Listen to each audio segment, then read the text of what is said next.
Good morning students, स्वागत है आप सभी का डीएनए सेमेस्टर एग्जाम में। आज हम फोर्थ सेमेस्टर का फर्स्ट यूनिट जीन मैनिपुलेशन में फर्स्ट लेक्चर के साथ यहाँ पे प्रेजेंट है बच्चों। यहाँ पे हमें क्या देखना है, रिकॉम्बिनेंट डीएनए टेक्नोलॉजी बढ़ना है। ठीक है, देखते हैं इस रिकॉम्बिनेंट डीएनए टेक्नोलॉजी में क्या क्या है। चलिए, रिकॉम्बिनेंट डीएनए टेक्नोलॉजी, नाम से ही समझ आ रहा है ना बच्चों, रिकॉम्बिनेंट डीएनए, राइट। हम लोग पढ़ रहे हैं जीन मैनिपुलेशन। जीन मैनिपुलेशन का पहला है इंट्रोडक्शन है रिकॉम्बिनेंट डीएनए टेक्नोलॉजी। क्या कर रहे हैं बच्चों, जीन को ऑल्टर कर रहे हैं, मैनिपुलेट कर रहे हैं, रिकम्बाइन कर रहे हैं। जीन्स को हम ऑल्टर कर दे रहे हैं, मैनिपुलेट कर दे रहे हैं और रिकम्बाइन कर रहे हैं, राइट। तो हम कह रहे हैं हाँ, जीन अब मैनिपुलेट हो गया, अब नया डीएनए बनाएगा। क्योंकि भाई डीएनए डीएनए के ऊपर ये जो फंक्शनल सेगमेंट्स प्रेजेंट है वो क्या है, जीन, राइट। तो बच्चों कुछ बेसिक नॉलेज के साथ आगे बढ़ेंगे, जैसे कि सबसे पहला सवाल डीएनए, राइट। ये जो डीएनए है, क्या क्या इसका नेचर है, कैसे ये एसिडिक है, ये बात किसने बताया था, every atoll, right. Every atoll that means every के साथ साथ उनके कोवर्कर्स, कौन वर्कर्स थे उनके, एवरी, मैक्लॉयड और मैककार्टी, क्लियर, इन्होंने बताया। फिर आया 1953 का टाइम, जिसमें हमारा डीएनए का डबल हेलिकल स्ट्रक्चर आया, राइट। ये डबल हेलिकल स्ट्रक्चर किसने बताया बच्चों, जेम्स वॉटसन सर ने और फ्रांसिस क्रिक ने, क्लियर, इन्होंने बताया। क्या सिर्फ इन्होंने ये बताया था, नहीं, इनके साथ इनके कुछ कोवर्कर्स हेल्प कर रहे थे। वो कोवर्कर्स कौन थे, एरविन सर और रोजालैंड फ्रैंकलिन सर और मॉरिस विल्किन सर, राइट।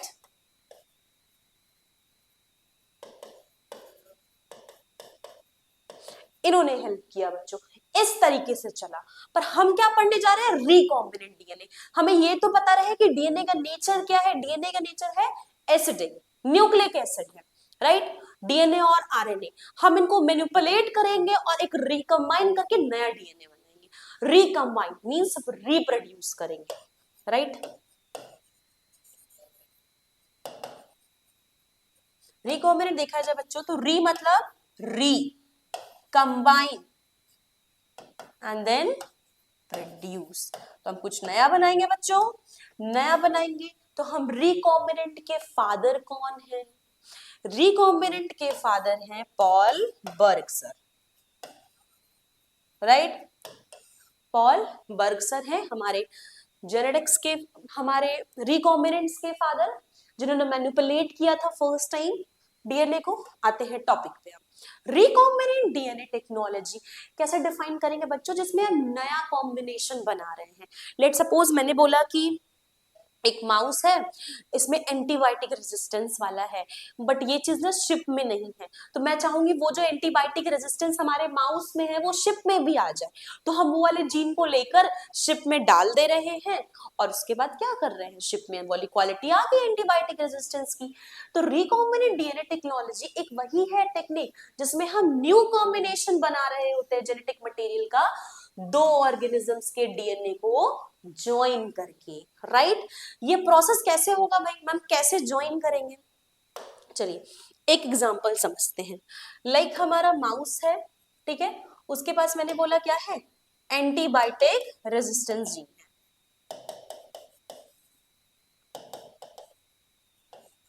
पर मैंने बोला कि हमारे शिप के पास ये चीज नहीं है, राइट, शिप डोंट हैव एबीआर, ठीक। बट मैं क्या बोली कि ये माउस वाले डीएनए को ये लो, इसके पास यहाँ एंटीबायोटिक रेजिस्टेंस जीन है, ये तुम शिप में डाल दो, राइट, यहां डाल दो जो हमारे शिप का डीएनए है। चलिए शिप का डीएनए क्या है, ये है कुछ इस तरीके से, लेट सपोज, ठीक। भाई अब क्या करना है, ये मैं आपको एक हाइपोथेटिकल सिचुएशन दे रही हूं।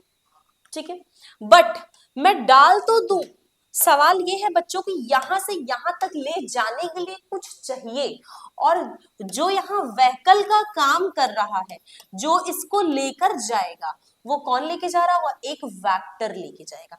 तो मैं वेक्टर साहब से बोलूंगी आप क्या करो ना, ये वाला जीन इसको दे दो, तो ये वेक्टर आएगा और इसका एंटीबायोटिक रेजिस्टेंट जीन अपने में बना लेगा, ऐसे बन गया। अब बोलेगा ठीक है वहां दे दूं, ये लेकर जाएगा यहां पर, ठीक है। तो अब ये जो वेक्टर बना बच्चों, ये रिकॉम्बिनेंट वेक्टर बन गया, राइट। ये कैसा वेक्टर हो गया? Recombinant vector. अब बोला मैंने कि इसको ये वाला दे दो, ठीक है, ये एंटीबायोटिक वाला इसको दे दो, तो बोलेगा ठीक है। अब ये आया, इसको ये एंटीबायोटिक दे दी, तो ये इससे मिल गया, मतलब हमारे अपशिप में भी एंटीबायोटिक रेजिस्टेंस आ गया। तो बच्चों जहां से हम डीएनए को एक्सट्रैक्ट कर रहे हैं या जिस पार्ट को ले रहे हैं, हम इसको यहां क्या बोलेंगे? Gene of interest, right.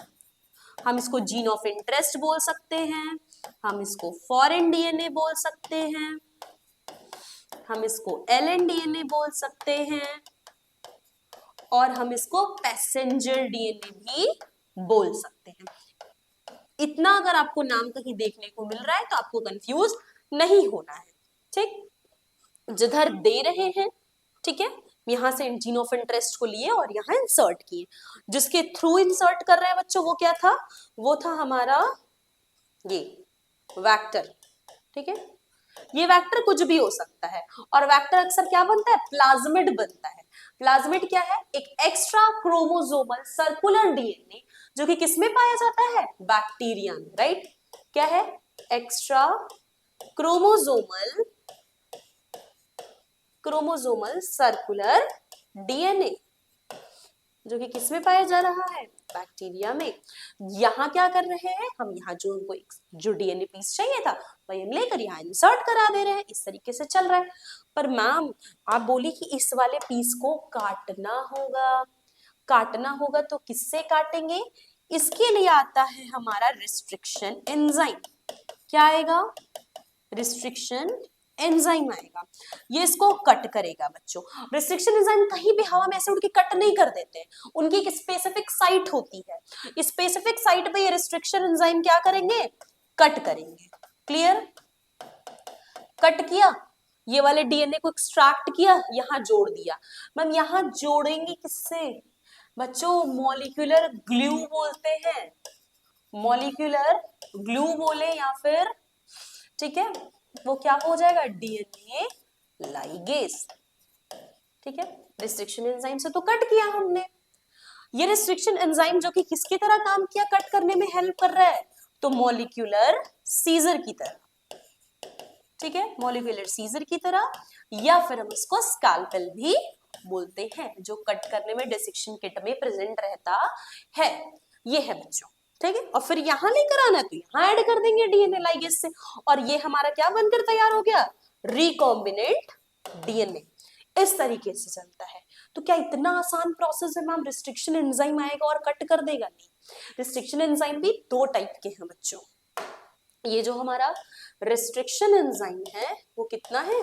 दो टाइप का। यहाँ बेसिक देख ले फिर आप पूरा समझ लोगे, बेस क्लियर होना चाहिए। एक है हमारा एक्सोन्यूक्लियस और एक है हमारा एंडोन्यूक्लियस, राइट। एक्सोन्यूक्लियस क्या करेगा बच्चों? कहाँ कट करेगा? लाइक हमारा समझ लो एक पेप्टाइड चल रहा है, ए टी जी सी ए, तो मतलब साइड साइड में ना, आउटर साइड में टर्मिनल एंड्स पे कट करेगा। पर एंडोन्यूक्लियस अगर ए टी सी जी चल रहा है तो कहीं बीच में कट कर देगा, उसका तो एंडोन्यूक्लियस है भाई, अंदर साइड में कहीं भी कट कर रहा है। पर एंडोन्यूक्लियस हुआ चाहे एक्सो, एक स्पेसिफिक रिकॉग्निशन साइट है इनकी, इसके अलावा वो कहीं नहीं करेंगे, और ये सबकी साइट फिक्स होती है, ठीक है। जितने भी हमारे रिस्ट्रिक्शन एंजाइम्स हैं, चाहे वो इको R1 हो, बाम H1 हो, या फिर साल1 हो, इन सभी की रिस्ट्रिक्शन एंजाइम्स क्या होती है? फिक्स होती है, कहीं भी कट नहीं करते हैं। क्लियर है? चलिए अब समझेंगे तो ज्यादा क्लियर होगा। क्या बोला जा रहा है भाई? हम इस यहाँ क्या करते हैं, दो डीएनए को ज्वाइन करते हैं और जो प्रोड्यूस होता है वो काइमेरिकल डीएनए होता है, मतलब फ्रॉम टू डिफरेंट ऑर्गेनिज्म, ठीक, दो डिफरेंट ऑर्गेनिज्म से ले रहे होते हैं बच्चों, अभी बता दिया मैंने। हम यहाँ बैक्टीरिया की बात करेंगे क्योंकि वहां प्लाज्मिड प्रेजेंट होता है, हर बैक्टीरिया के पास एक extra chromosomal circular DNA present होता है, ठीक। आगे देखते हैं, ये जो बायोटेक्नोलॉजी वर्ड है वो किससे सिनोनिमस है, एकदम जेनेटिक इंजीनियरिंग से या फिर रिकॉम्बिनेंट डीएनए से। बच्चों रिकॉम्बिनेंट डीएनए एक इंडस्ट्रियल प्रोसेस है और आज ये एक साइंटिफिक रिसर्च बन चुका है, जहां हम क्या करते हैं, बहुत प्रैक्टिकल एप्लीकेशंस देख रहे हैं और सबसे ज्यादा हम इसका यूज कोविड टाइम में देखे थे, राइट, वहां वैक्सीन कितनी ज्यादा बनाई गई थी। ये जो रिकॉम्बिनेंट डीएनए है बच्चों, इसमें क्या करते हैं, हम कंबाइन करते हैं बोल सकते हैं, या इंसर्ट करते हैं एक से ज्यादा डीएनए स्ट्रैंड्स को, ठीक है। इसमें हम क्या कर रहे होते हैं, न्यू जीन्स को दो अलग जीन्स को कंबाइन करके नया जीन बना रहे होते हैं, राइट, दो अलग जीन को कंबाइन किया और नया जीन बना लिया। तो जेनेटिक इंजीनियरिंग किस लिए यूज कर रहे हैं, जो नया जीन हम बनाए हैं उसकी मल्टीपल कॉपीज भी तो चाहिए, उसकी मल्टीपल कॉपीज हम बनवाते हैं जब हम फॉरेन जीन को क्या करते हैं, इंसर्ट करते हैं एक ऑर्गेनिज्म में और हमें एक नया ट्रेट देखने को मिलता है, ठीक है। आगे बढ़ते हैं,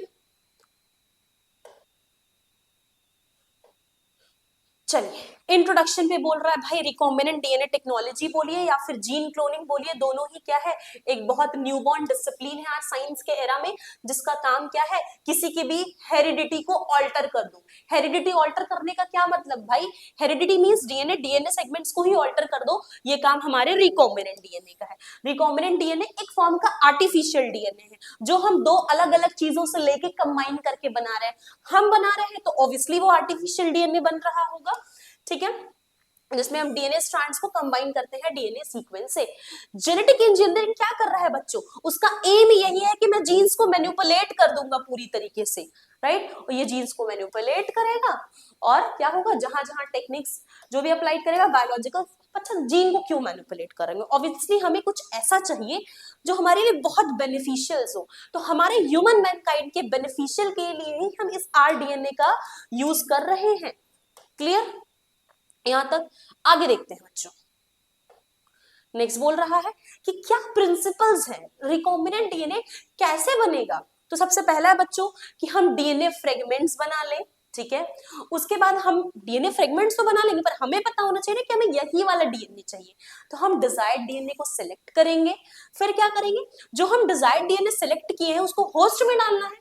भाई जैसे मैंने बोला था ना, शिप वाले जीन को सॉरी माउस वाले जीन को शिप में डालना था, तो शिप क्या हो गया, होस्ट हो गया। तो यही बात बोल रहा है, हम क्लोनिंग वेक्टर का यूज करेंगे, मतलब अपने व्हीकल का यूज करेंगे, भेजेंगे भाई तुम डाल दो होस्ट में जाकर जीन को, और वो एक क्या बना लेगा, रिकॉम्बिनेंट वेक्टर बनाएगा। तो जो हम सिलेक्टेड डीएनए को क्या कर रहे होंगे, वेक्टर में जब कंबाइन करते हैं तो रिकॉम्बिनेंट वेक्टर बनता है। ये रिकॉम्बिनेंट वेक्टर का टाइम आ गया कि अब हम इसको होस्ट में डालें, जब हम होस्ट में डालेंगे तो उसकी मल्टीपल कॉपीज बना लेंगे, कहीं ऐसा ना हो वो जीन मर जाएगा तो भी दिक्कत है, खराब ना हो जाए, तो हम क्या करेंगे, जैसे उसका मल्टीप्लाई करा लेंगे ढेर सारा और एक रिकॉम्बिनेंट डीएनए बनाकर तैयार कर देंगे। इससे क्या होता है, जो हमारा फॉरेन जीन होता है बच्चों, वो होस्ट में चला गया और अल्टीमेट एम जो था हमारा डिजायर्ड प्रोडक्ट जो भी हमें बनाना था, वो डिजायर्ड प्रोडक्ट हमें बनकर मिल गया, ठीक है। आगे बढ़ते हैं, क्या बोला, चलिए अब इस डायग्राम को समझेंगे, वो जो शिप वाला समझा था, पिग वाला समझा था, वो जस्ट एक हाइपोथेटिकल सिचुएशन थी, पर अब जो हम समझेंगे तो प्रॉपर समझते हैं। ये हमारा वेक्टर है, ठीक है, और ये हमारा डीएनए है। डीएनए में हमको टारगेट है कि मुझे ये वाले रीजन को लेना है, क्या करना है, ये वाले रीजन को, राइट। तो हम क्या करेंगे, हम जिस भी रिस्ट्रिक्शन एंजाइम से वेक्टर को कट करेंगे, उसी सेम रिस्ट्रिक्शन एंजाइम से डीएनए को कट करेंगे। अब तो कोई कंफ्यूजन नहीं, रिस्ट्रिक्शन एंजाइम क्या है, मॉलिक्यूलर सीजर है भाई, कैची का काम कर रहा है, डीएनए को स्ट्रैंड्स को काटेगा। क्वेश्चन आपके मन में, हम सेम क्यों लेंगे, सेम इसलिए लेंगे बच्चों क्योंकि अगर हम अलग अलग कैची से कट किए तो अलग अलग स्ट्रैंड्स बनेंगे। लेट सपोज हमने यहाँ कट किया तो ATGC मिला, और यहाँ कट किया तो भी यहाँ कट किया तो ATGC ही मिला, ठीक है। हो सकता है कॉम्प्लीमेंट, हमको इसके कॉम्प्लीमेंट से बाइंड करना है, ठीक है, तो क्या देखने को मिलेगा, ये इनका कॉम्प्लीमेंट उस वाले कॉम्प्लीमेंट से जाके बाइंड कर जाएगा। पर बच्चों अगर ये कॉम्प्लीमेंट नहीं बनाए ना, अगर अलग अलग स्ट्रैंड प्रोड्यूस किए तो हम बाइंड किससे करेंगे? एक टाइम के बाद हमारे इस वाले डीएनए को इस वेक्टर से आके मिलना भी तो है, जुड़ेगा कैसे? नाइट्रोजन बेस मैच भी तो करने चाहिए, ए टी के साथ ही बाइंड होगा, सी जी के साथ ही बाइंड होगा, राइट? अब क्या किया, इसको लाइगेज किया, इस टारगेट जीन को हमने इस वेक्टर के साथ, देखो यहाँ टारगेट जीन दिख रहा है आपको, ये है टारगेट जीन बच्चों, इससे लाइगेट किया वेक्टर को, ठीक है, ये क्लियर, लाइगेट हो गया। अब क्या बन गया? Recombinant vector. अब इस वेक्टर जो कि जिसके पास टारगेट जीन है उसको किस में डालेंगे? होस्ट में। होस्ट में देख लीजिए ये डीएनए ऑलरेडी था, पर हम ये वाला वेक्टर डालेंगे। जब ये वेक्टर डाल के इसकी एम्प्लीफिकेशन करेंगे, कॉपी बना ले भाई, डर तो सबको है, काम तो कर दिया, पता नहीं आया कि नहीं आया, ये दिखेगा आपको नेक्स्ट वाले यूनिट, नेक्स्ट टॉपिक में, ठीक है। अब इसकी ढेर सारी कॉपी बना ली है, जरूरी नहीं है बच्चों की सारे कॉपी में ये जाए ही, ठीक, इसलिए एम्प्लीफिकेशन करना जरूरी होता है। तो इस तरीके से हमारा रिकॉम्बिनेंट डीएनए बनकर तैयार होता है। तो यहाँ हमारे पास स्टेप्स दिए हुए हैं रिकॉम्बिनेंट डीएनए के। पहला है कि भाई तुम आइसोलेशन कर लो जीन का, मतलब डिजायर्ड डीएनए को काट लो, तुमको यही चाहिए, तुम चूज कर लो, ठीक। फिर तुम वेक्टर का चूज कर लो कि मुझे यही वाला वेक्टर चाहिए, मैं इसी वाले वेक्टर के थ्रू लेके जाऊंगा। फिर क्या करो, जो तुम अभी फॉरेन जीन जो कि तुम वेक्टर में लाइगेट किए थे उसका तुम रिकॉम्बिनेंट वेक्टर बना लो, फिर तुम उसको कहाँ इंट्रोड्यूस कर लो? होस्ट में। और उसके बाद क्या, उसके बाद तो उसका जीनोम का एक्सप्रेशन दिख ही जाएगा, ठीक। वही चीज है बच्चों, देख लीजिए, ये वेक्टर है, प्लाज्मिड वेक्टर, इसमें रिस्ट्रिक्शन साइट यहाँ लिखी हुई है और ये एक फॉरेन डीएनए, ठीक। यहाँ जो रिस्ट्रिक्शन साइट लिखी हुई है, यहाँ पर,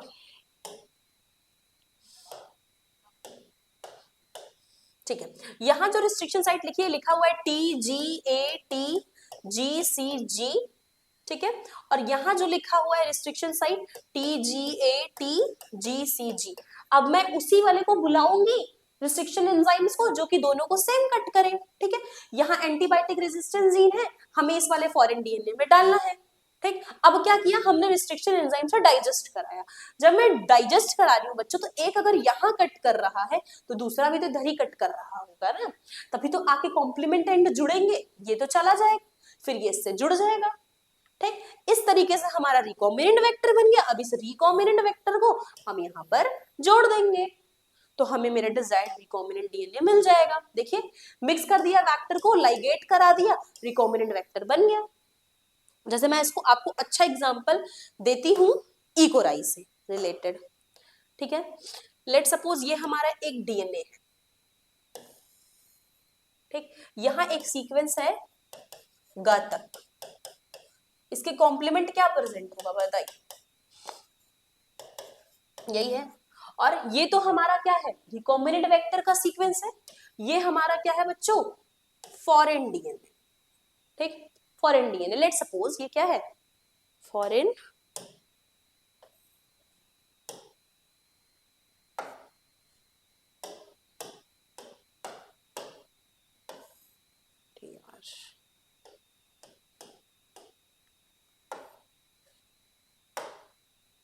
एक मिनट,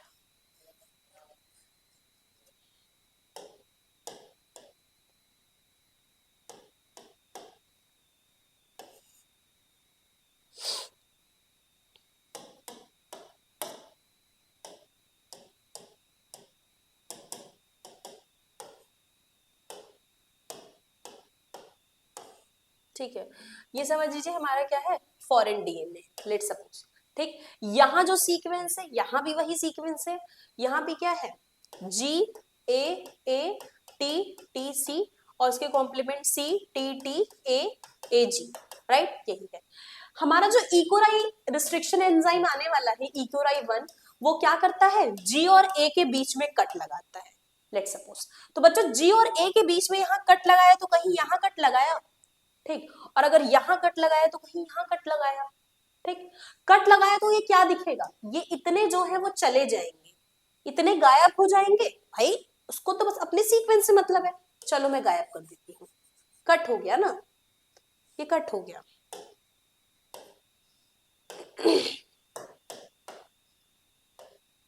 ठीक है, ये कट हो गया, यहाँ से सवाल बचा इधर, इधर क्या गया, इधर तो बस यही वाला जा पाएगा, जी वाला, बाकी तो ये ऐसे वेट कर रहा है।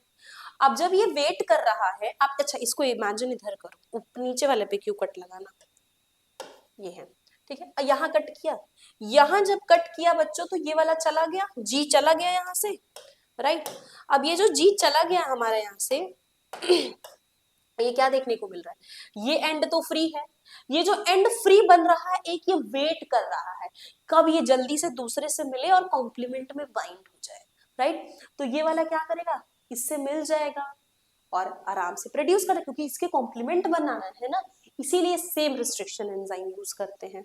क्लियर, ये था बच्चों, ये हमने इकोलाई में इकोराई का यूज करके आपको बता दिया है। होप सो क्लियर हो गया होगा। अब हम पहले स्टेप पे आते हैं बच्चों, एक एक स्टेप को डिटेल में पढ़ेंगे तो क्रिस्टल क्लियर हो जाएगा आपको और डाउट नहीं रहेगा। आइसोलेशन ऑफ जीन पे आते हैं।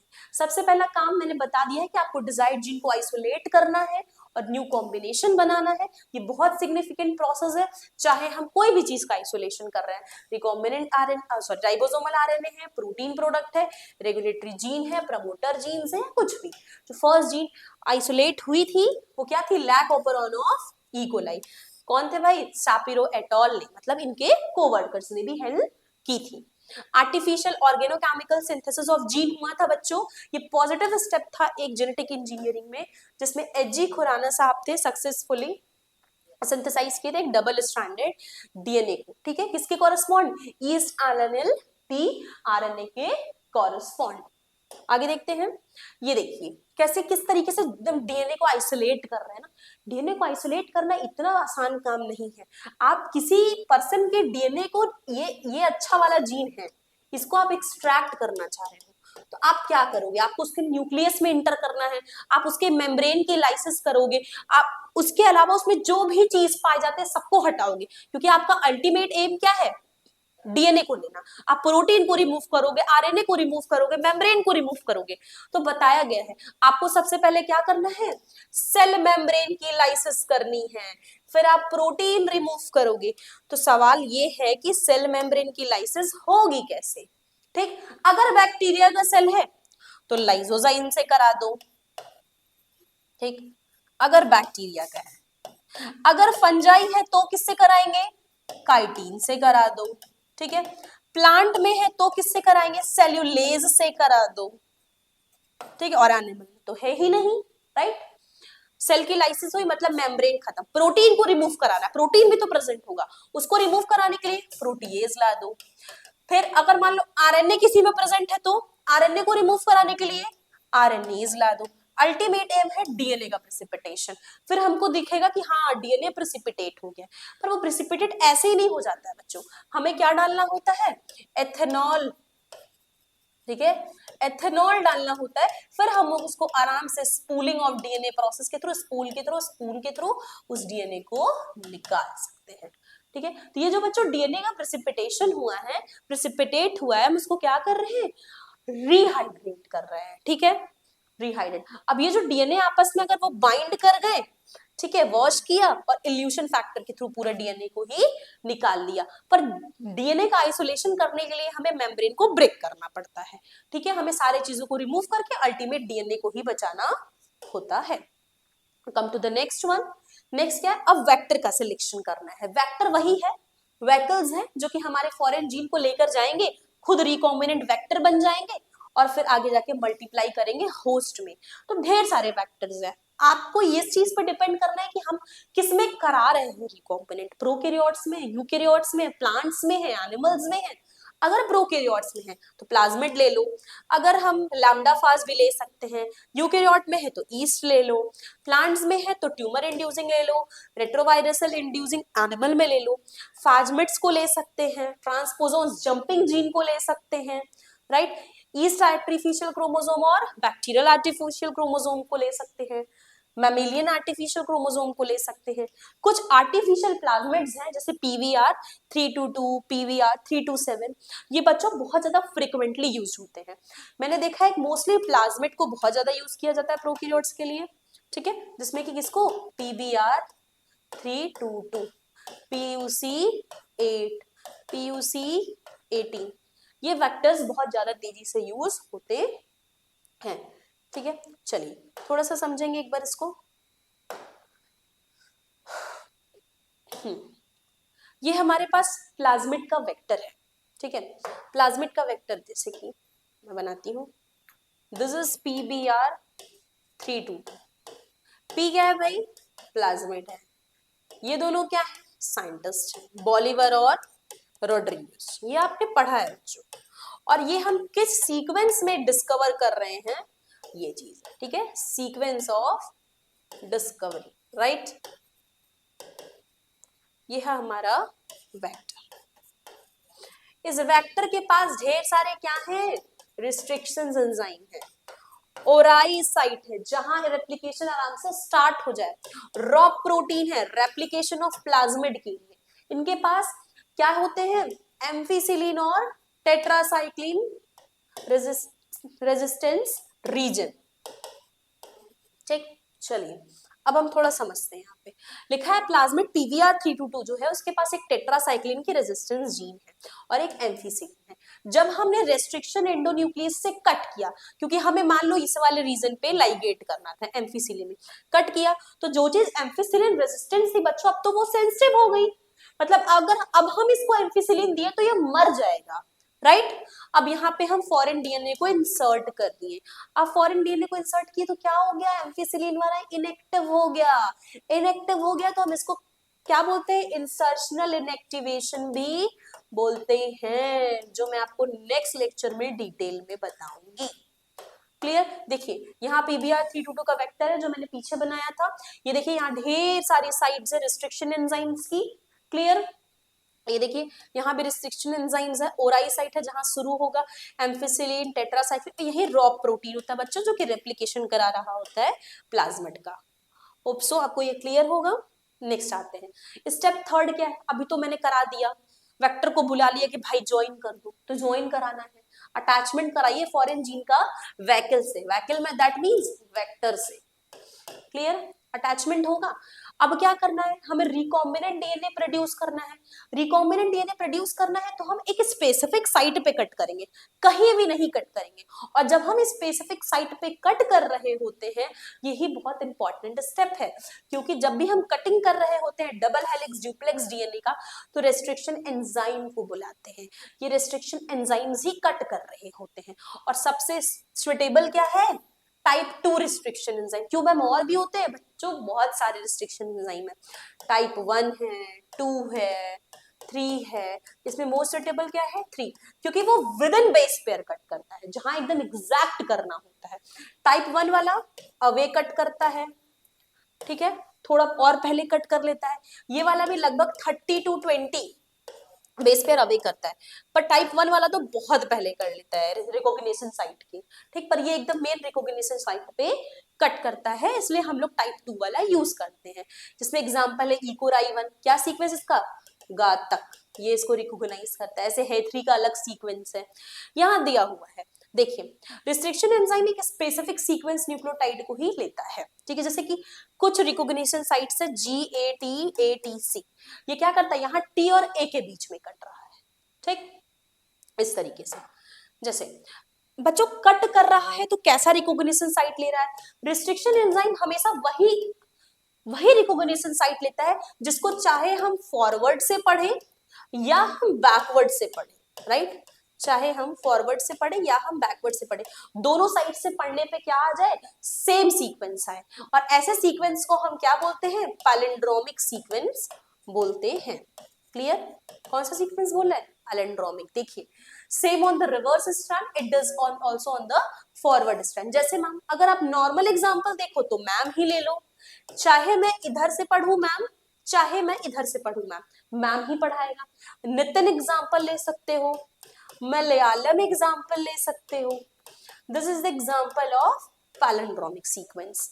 क्या कर रहा है बच्चों? जब भी हम कट कर रहे हैं, ठीक, हम इस स्ट्रैंड्स को कट कर रहे हैं। इकोराई 1 की रिकॉग्निशन साइट है, SMA 1 की है, तो ये दो टाइप के एंड्स जनरेट करते हैं। क्या करते हैं? दो टाइप के एंड्स जनरेट करते हैं। चलिए समझते हैं। एक जनरेट करते हैं ये स्टिकी एंड, और एक जनरेट करते हैं ये blunt and, right. Sticky ends और ब्लंट एंड्स। तो स्टिकी एंड्स क्या है बच्चों? जैसे लेट सपोज GAATTC, यही था CTTAAG। यहां हम लिख लेते हैं CCCGGG, GGGCCC। ये हमारे SMAवन रिस्ट्रिक्शन एंजाइम का रिकॉग्निशन साइट है और ये हमारे इको R1 रिस्ट्रिक्शन एंजाइम्स का रिकॉग्निशन साइट है। क्लियर? चलिए, ये कहाँ कट किया? G और A के बीच में। ये कहाँ कट किया? G और A के बीच में। ये कहाँ कट किया? CCC के बीच में, GGG के बीच। भाई C और G के बीच में कर रहा है। तो बच्चों जब हम इनको अलग करेंगे तो ये कुछ ऐसा सीम होगा क्या? ऐसे, ये तो हट जाएंगे, मतलब इधर GG बचेगा। ठीक, यही है। ये अगर इनको बाइंडिंग नहीं भी करनी है तो उनको इतनी परेशानी नहीं होती है, वेट करते हैं, क्योंकि आप इमेजिन करिए ये दोनों बहुत अच्छे दोस्त थे। ठीक है, इनको हमने ऐसे अलग कर दिया तीसरे की वजह से। तो ये ऐसा नहीं है कि तुरंत किसी से फ्रेंडशिप कर लेंगे, नहीं, वो नहीं करेंगे, उनको लगेगा मैं अकेले ही रहूंगी। ठीक, बट बच्चों ये वाला हाल समझो, ये दोनों भी बहुत अच्छे फ्रेंड थे, बस कहने को। जैसे ही ये रिमूव होगा बच्चों यहाँ से, ये इतना, ठीक है, मीन्स कुछ इस तरीके से हो जाएगा क्या? ऐसे, जी उधर से हट गया।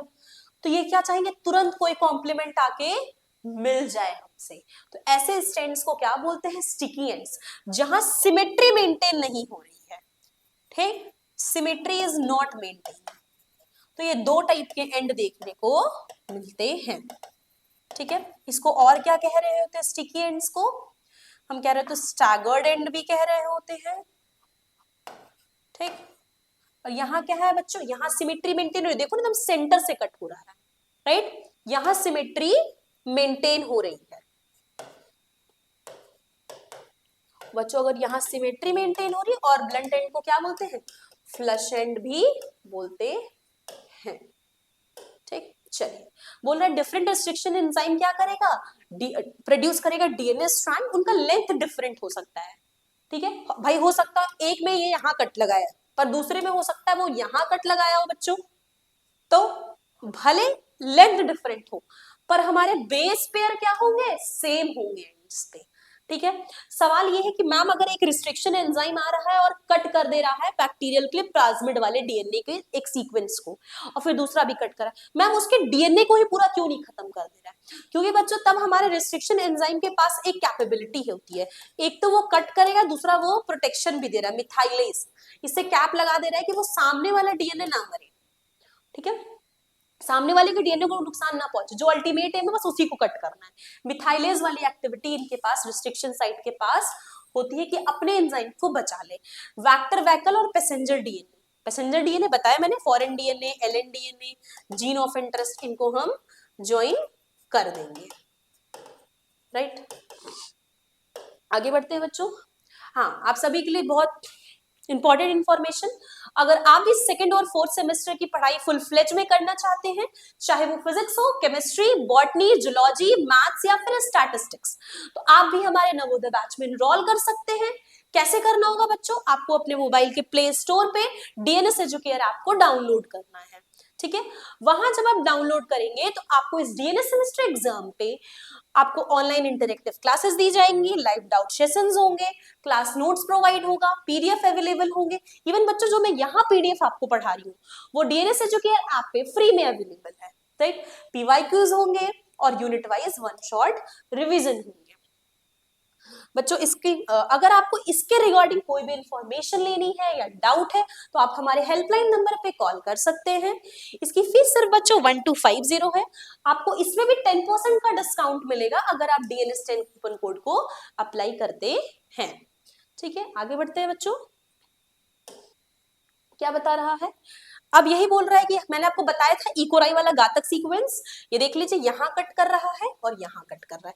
अब कट किया, इधर वाला चला गया, इधर वाला बच गया। ये वेट करेगा, स्टैगर्ड एंड बना रहा है, स्टिकी एंड बनाया है, स्टैगर्ड एंड बनाया। अब ये वेट कर रहा है कि दूसरा वाला आए और हमसे ज्वाइन कर जाए। जैसे ज्वाइन करेगा मेरा कॉम्प्लीमेंट बनकर तैयार है।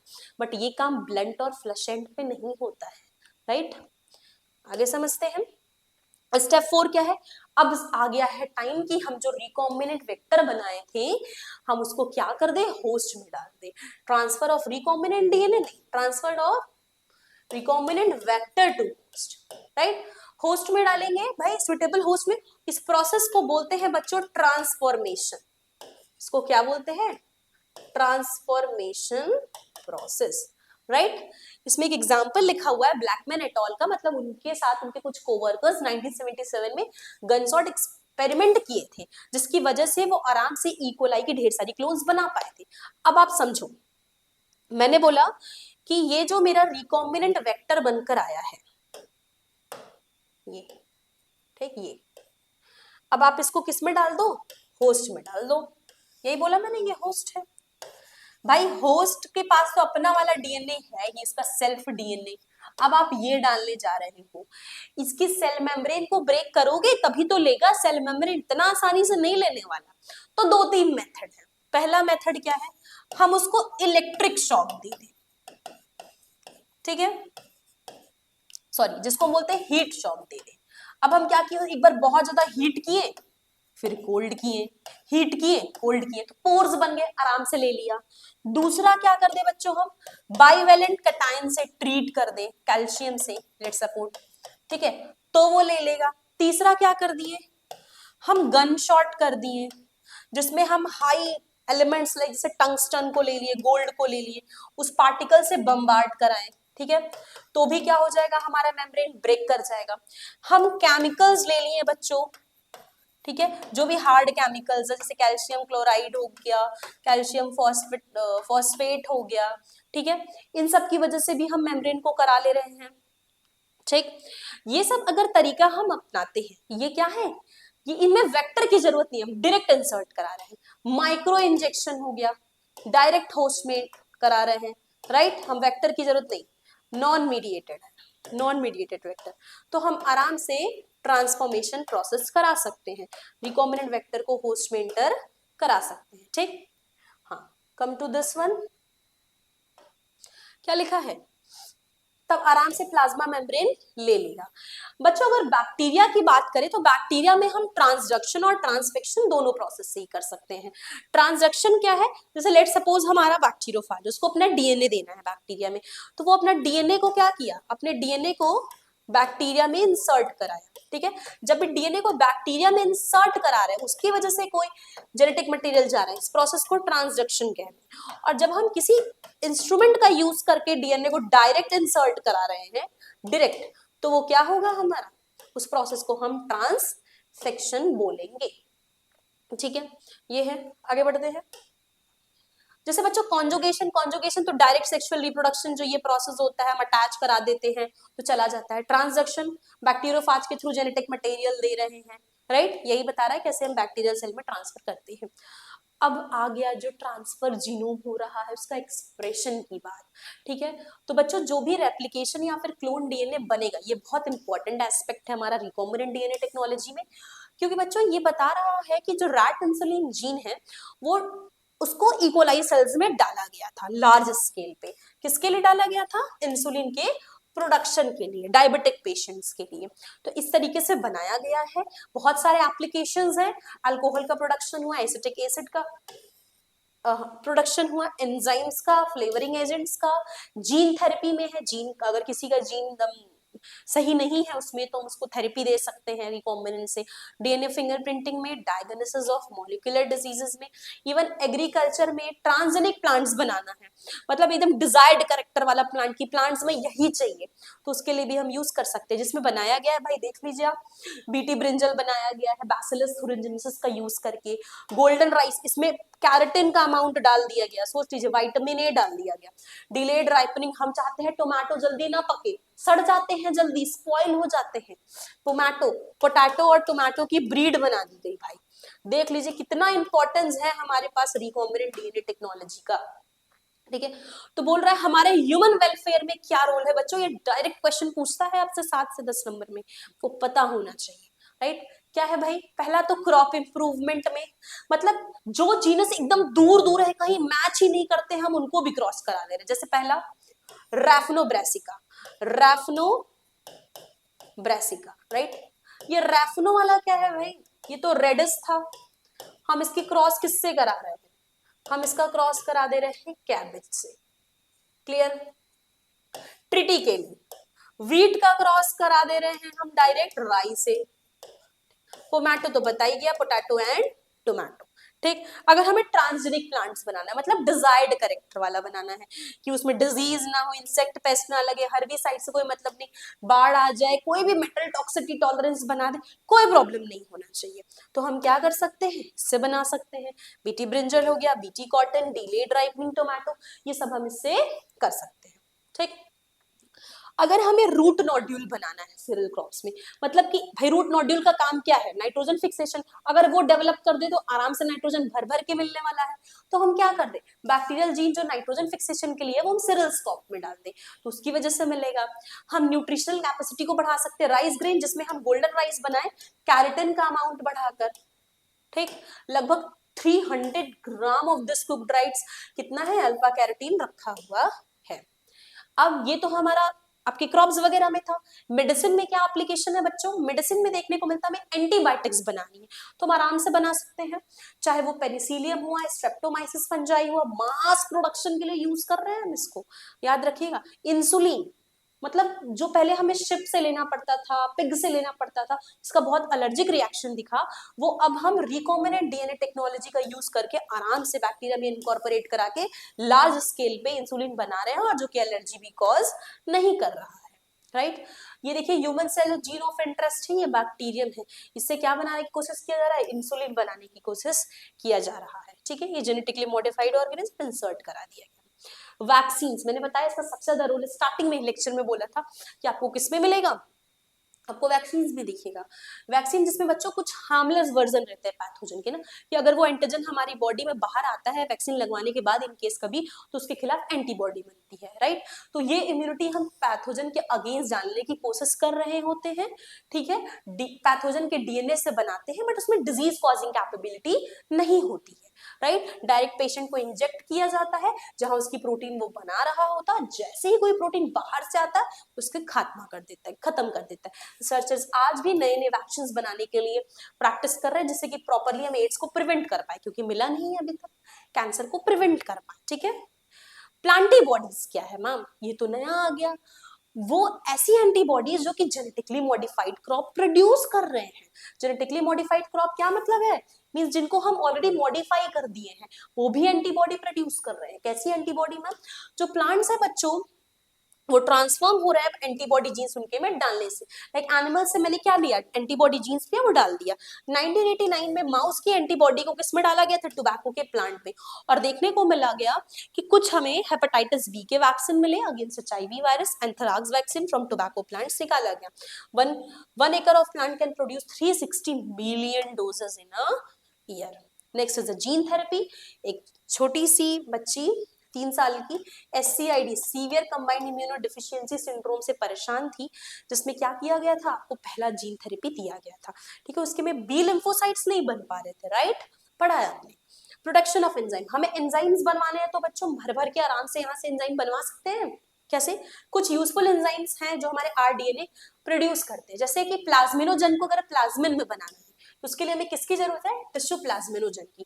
वो टिश्यू प्लाज्मिनोजन एक्टिवेटर की जरूरत है, जो कि किससे प्रोड्यूस हो रहा है, ब्लड वेसल्स के लाइनिंग से प्रोड्यूस हो रहा है।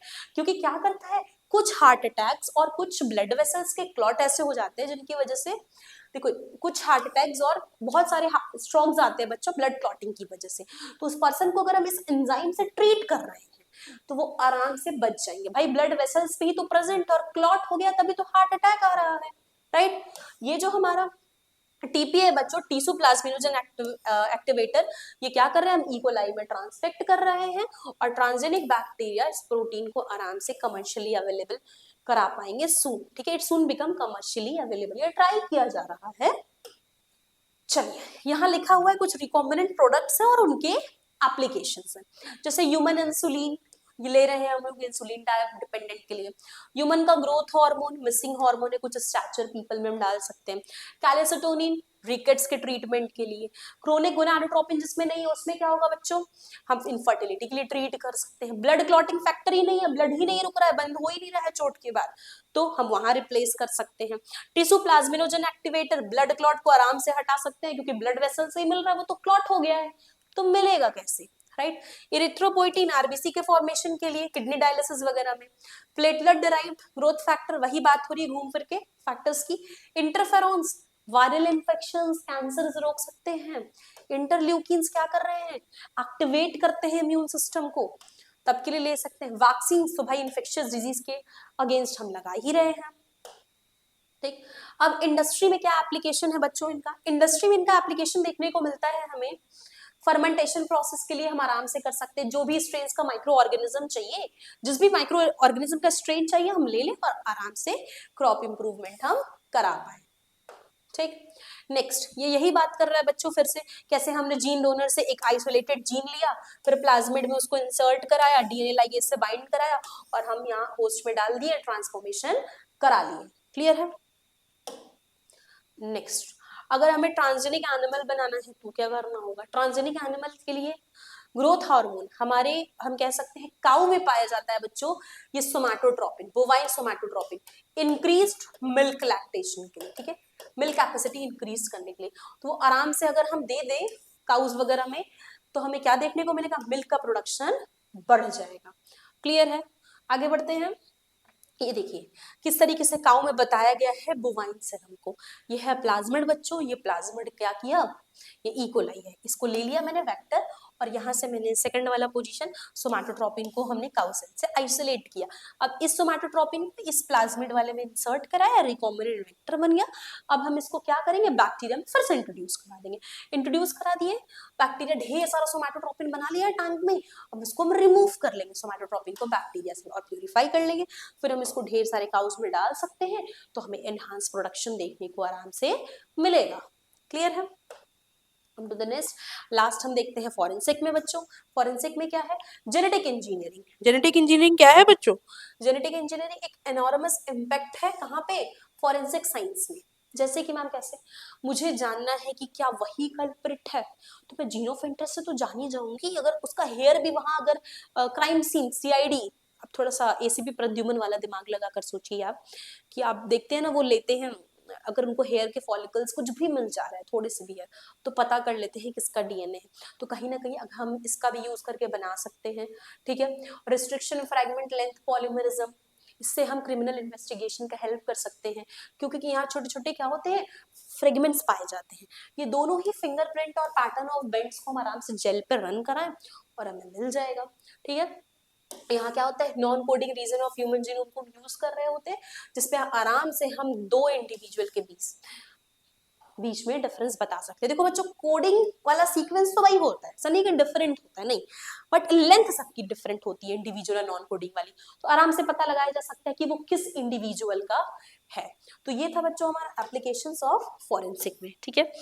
मैं बता दूं आपसे क्वेश्चन डायरेक्ट पूछेगा कि आप आरडीएनए कैसे बनाओगे, आप कोई अपने डेली लाइफ में बताइए। अब बोवाइन सीरम सोमैटोट्रोपिन वाला दे सकते हो, आपके पास ढेर सारे एप्लीकेशंस है, रैफोब्रेसिकस वाले हैं, ट्रिटेसी वाले, ट्रिटेकैली वाले हैं, राइट। आगे देखते हैं बच्चों।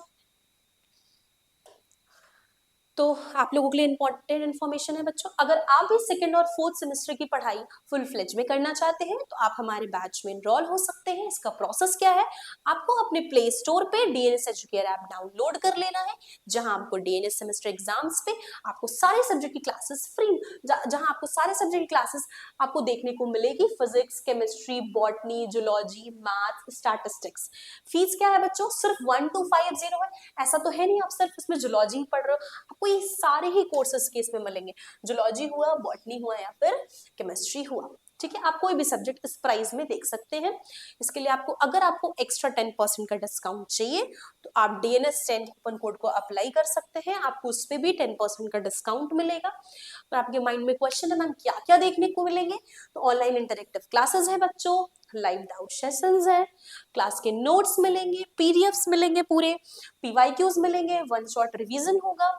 अगर आपको इसके रिगार्डिंग कोई भी इंफॉर्मेशन चाहिए या डाउट है तो आप हमारे हेल्पलाइन नंबर पे कॉल करके देख सकते हैं। तो बच्चों ये था हमारा फर्स्ट यूनिट का आज पहला topic, recombinant DNA. Hope so आप सभी को समझ आ जाएगा। नेक्स्ट टॉपिक में हम देखेंगे कि इसको रिकॉम्बिनेंट डीएनए बनाने में क्या क्या टूल्स का यूज हो रहा है, कैसे बनेंगे। तब तक के लिए बच्चों आप इस टॉपिक को पढ़ते रहिए, हम लेक्चर को यहाँ एंड करते हैं। Thank you.